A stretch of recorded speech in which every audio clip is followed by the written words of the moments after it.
Hi, everyone, and welcome to Rescripted Podcast, where we could celebrate the great things in life, share about the not so great parts, and find out how we can rewrite those challenges, turn them into insightful moments that will lead us to change, to growth, to happiness, and empowerment, all so that we can live the life we truly want to experience. My name is Amy Quiles, and I'm a personal development coach that helps you overcome self-doubt and self-sabotage so that you can live your dream life. In today's episode, we are going to be discussing how we can replace limiting beliefs with positive ones. When we have limiting beliefs, sometimes we think that we're being cautious, right? We can sometimes confuse them with assessing a situation appropriately, right? So when you're weighing out the good and the bad in something, you're able to really distinguish the components that have to do with that matter. But when you have limiting beliefs, that means you yourself are stopping yourself. You are preventing yourself from moving forward.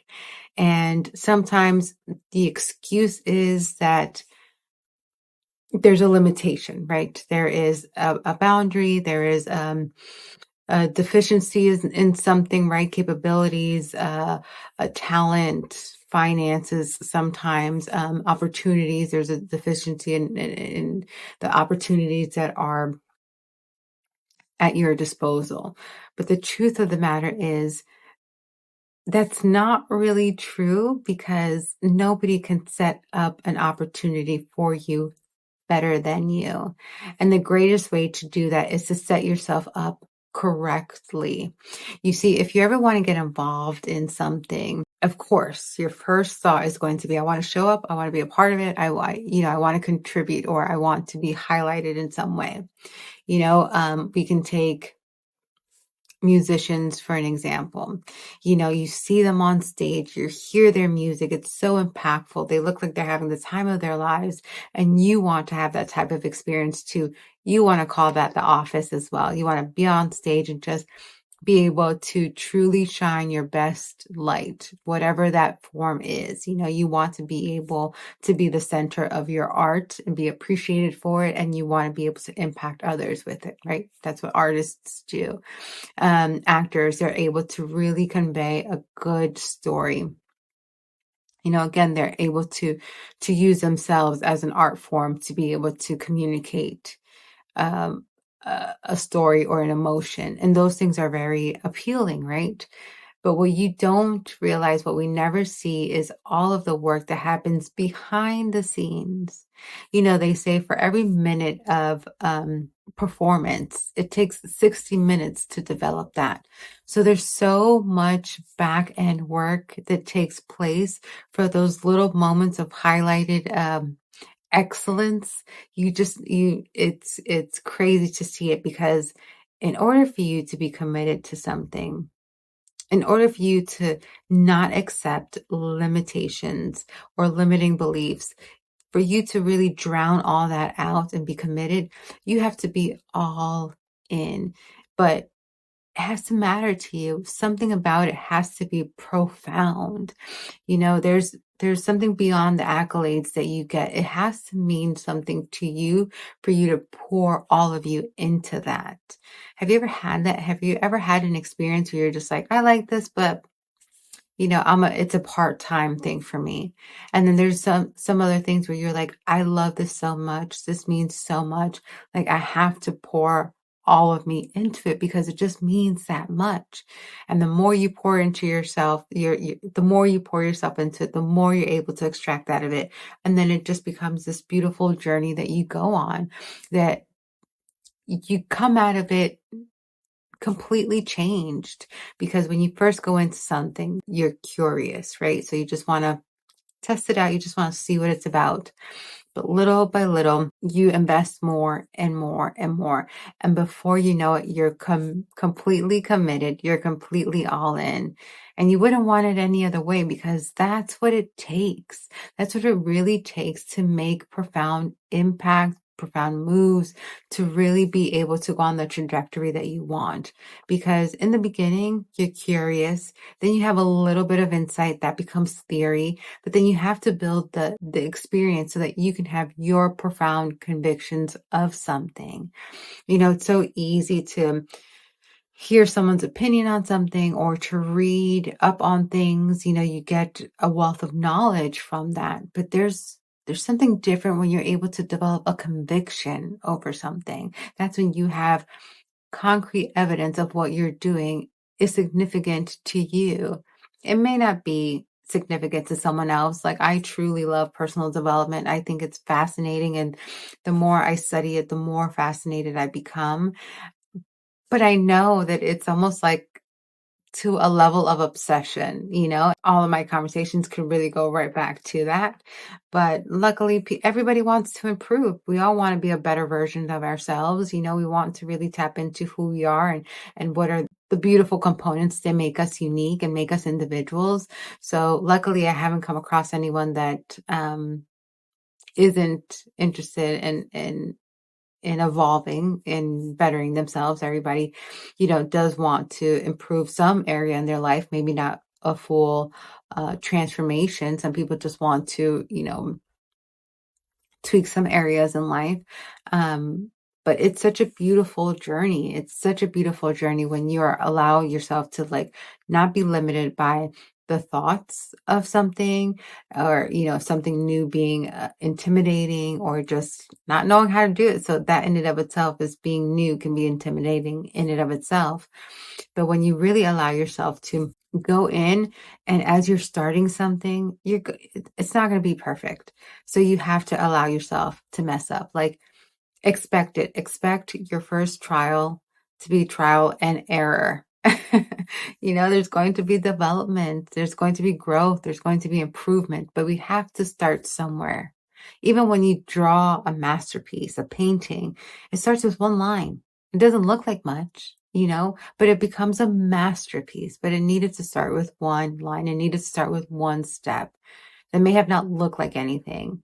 But after a couple more lines and a couple more paint and a couple more elements and definition to it, it becomes a masterpiece. And that's what you are. That's what you as an individual, you are. And once you're able to see the components that make you and what makes you tick, and what allows the best version of you to come out, then you get to be a witness of you as a masterpiece. You get to see the beauty of you. You get to fall in love with you, not in an egotistical way, not in a selfish way, but in a way where you're able to really identify your purpose. And then you fall in love with how you can contribute to others to feel the same way, to achieve a level of success that matters to them. Again, it could be different, right? Because I love personal development. I don't expect everybody else to, but I do understand that everybody does want to develop in some way, shape, or form. And I'm happy to assist with that. I may not be in the space to be a therapist, because I feel like there's a lot of emotional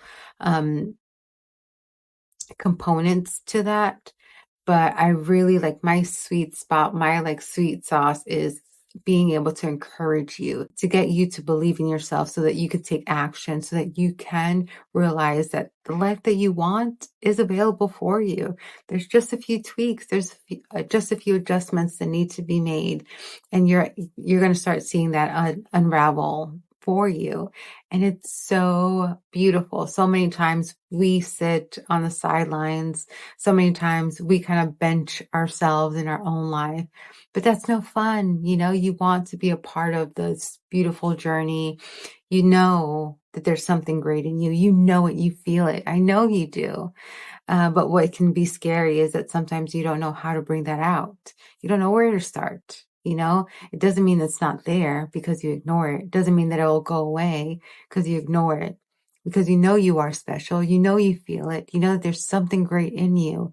And just because you don't know how to get it started doesn't mean that you shouldn't get started. And the first piece that I would say in my professional advice is that you need to, before you can understand how you can bring value to others, before you can understand how you can contribute to somebody else's life or successes or experience, you have to get in alignment with yours first. Because once you're able to know how you can show up for you, then you know how you can show up for others. And you're able to distinguish how you can be of value to someone, but also how you could be a disservice because maybe you're not the best choice. And that's something that's really important to know how you can be of great value to somebody, but also how you can be a disservice, like again, personal development, if help you get your head in the game, help you to like overcome self-doubt and self-sabotage and overcome those feelings of imposter syndrome. Like, I'm there, I'm in it with you. As long as you're willing to do the work, like we can get this done, because it's a few tweaks, it's a few adjustments, but a therapist is somebody that maybe is not ready to kind of coach you on. Maybe they want to sit in that pain with you. They want to recognize where that pain comes from. They want to find the root of that pain because they want to be part of your healing process. Those are two very different components. Having a therapist is there to help you heal. And then there's a coach that's really willing and ready to get you back in the game so that you can show up for yourself and be excited. Those are two very different components. However, they're two very valuable ones. So in a therapist that's meant to heal the root of the pain or the discomfort or the disalignment, if they try to bypass that and be a coach, well, they'll be a disservice because you got to work in that element first. You got to build that healing ground first, or if I was to come first, like if a coach was to come first and you have all this struggles that you have to work through, all these things that you have to really uncover first. And if I try to tell you to dismiss that and bypass that and just go after your dreams, of course you're going to get results, because anything that you pour into will yield a result, so you will get results. But there's a difference from just doing something and not feeling aligned or fulfilled. And then there's something different when you do something, when you do feel aligned, when you do feel fulfilled. There's such a different result that you get. When you just push yourself blindly and get things done, you're still going to have elements of void. You're still going to have elements of frustration. You're still going to have elements of being like discontent because you don't have all the pieces that you need.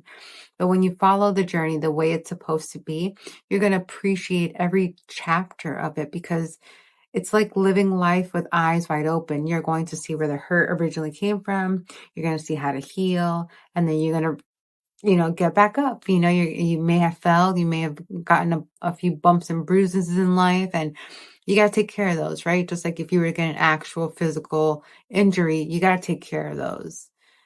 But also, once you're healed, you gotta kind of have to work that out too, right? You got to get back in the game, like in horse riding, when you fall off the horse, they say you just got to get back on the horse. When you're and you play any sport, you take care of it, you wrap it up, and you get back out there. I believe in healing first, heal properly, and then get out there. You don't want to re-injure yourself. But all in all, those are two very important components of life. Heal yourself, but get back out there. Care for yourself, but get back out there. Honor yourself the way that your body needs it, your mind, your spirit, your body, but also honor yourself by not giving up on yourself. So those are two very important components, and sometimes they could be misconstrued as one in the same, but they're not. They're absolutely different components. So being able to figure out what that does for you, understanding that you need one before you get to the other, is going to help you limit those limited beliefs, and you're going to align with positive ones because you're going to understand what stage you're at in life. So you're going to see what is an authentic growth for you right now. What's a realistic growth for you right now? So many people just want to grow for the sake of growing. I get it. I want to expedite things sometimes too. But when I sit back and I really extract the lessons, I far more like rather the lessons than just the speed. because the speed is nothing if you don't have all the components you need to meet you in the next phase in life, in the next chapter in life. And that's something that I want to bring back importance to, the substance of life, not just living it, but living it with great substance. That matters. That definitely matters. If you want to discover how to break through those limiting beliefs, first you have to be in alignment with you, because once you're in alignment with you, then you understand what the next steps will be. Sometimes they will be clear as day. Sometimes you'll need to step out in faith, but nonetheless, you're going to have more clarity in what you're doing, which means it's going to be easier to understand how to guide yourself. And you're going to listen to your intuition because that's ultimately your guide, but you're going to have a more clear understanding than just kind of winging it or listening to people that don't really understand what is best for you. They can assume, but they don't actually know. So those steps will really help you. And of course, absolutely, of course, I do have workbooks that work through all these. But instead of getting the workbooks one by one, because there's a total of 5 different ones, I did create a bundle where you could get all of them together for, a special discounted price, just because I believe that having all the components is the best full picture of the impact that you are creating in your life. I think it's very valuable. But sometimes in life, we've already healed in certain areas, and there's just maybe 1 or 2 things that we need to do. So that's why they are sold separately. Each individual workbook is sold separately. But if you do want the full impact of using them all together, then I will provide you with a bundle down below. And it's really just going to help you be able to be in alignment with you so that you can trust yourself. Ultimately, you want to trust yourself, because once you trust yourself, you will start to reduce those limiting beliefs and start having those positive beliefs that are going to show that you can do this and you will do this. And that's going to give you the confidence. And that's what's really going to build you up to be able to take off and enter your new stage, because life is all about that. It's about entering one stage, gaining the success, which is going to bring you to the next stage. And then you have to, conquer and explore that so that you can gain success, and so on and so on. So I hope that you found this podcast episode helpful. And I just wanted you to know that, the answer is always going to be in your hands. It's whether you're willing or ready to take the next steps. So hopefully you have a wonderful and beautiful day. God bless, and I'll see you next time. Thank you so much for hanging out with me today. And if you enjoyed this episode and feel like it was insightful, then I ask you to please rate it, like it, and subscribe. And share it with someone you feel will enjoy it. I'll be back here next week, and we will continue to discuss matters regarding personal development. Take care, guys. Have a blessed week, and I'll see you next time.